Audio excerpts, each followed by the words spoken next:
So ഈ struggles എന്ന് പറയുന്നത് അത് ഇപ്പോഴുള്ള കുട്ടികൾക്ക് മാത്രമല്ല, അത് എപ്പോഴും നമ്മൾ പുതിയ രാജ്യത്തോട്ട് പോകുമ്പം അത് എപ്പോഴും ഉള്ള ഒരു സംഗതി തന്നെയാണ്. ഇപ്പം ഞാൻ പോയ സമയത്താണെങ്കിൽ വർഷങ്ങൾക്ക് മുമ്പാണെങ്കിലും ഇപ്പോഴാണെങ്കിലും എല്ലാ സംഗതിയും സിമിലർ തന്നെയാണ്. ഇപ്പോൾ ഉള്ളവർക്ക് മാത്രം സ്പെഷ്യൽ സ്ട്രഗിൾസ് കൂടുതലുണ്ട്, അങ്ങനെ യാതൊരു സംഗതിയില്ല.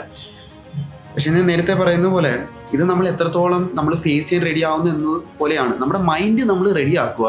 നമ്മൾ ഒരു ഒന്നുമില്ലാത്തൊരു സാഹചര്യത്തിൽ നിന്ന് നമ്മുടെ കാര്യങ്ങളെല്ലാം, നമ്മുടെ ഒരു സാമ്രാജ്യം അവിടെ ബിൽഡ് ചെയ്യാൻ പോവുകയാണെങ്കിൽ അതിന് നമുക്കൊരു വിൽ പവർ ഉണ്ടായിരിക്കണം.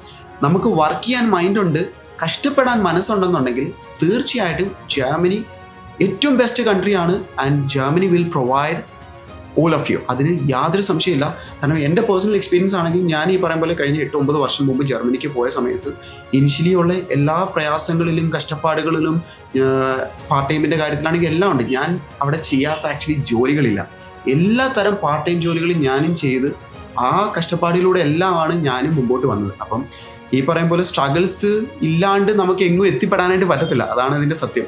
അപ്പം വർക്ക് ചെയ്യാൻ മനസ്സുണ്ടെന്നുണ്ടെങ്കിൽ നിങ്ങൾ ജർമ്മനിക്ക് കയറി പോയാൽ തീർച്ചയായിട്ടും എല്ലാവർക്കുമുള്ള അവസരങ്ങൾ അവിടെയുണ്ട്. And Germany will provide everybody, and that's for sure.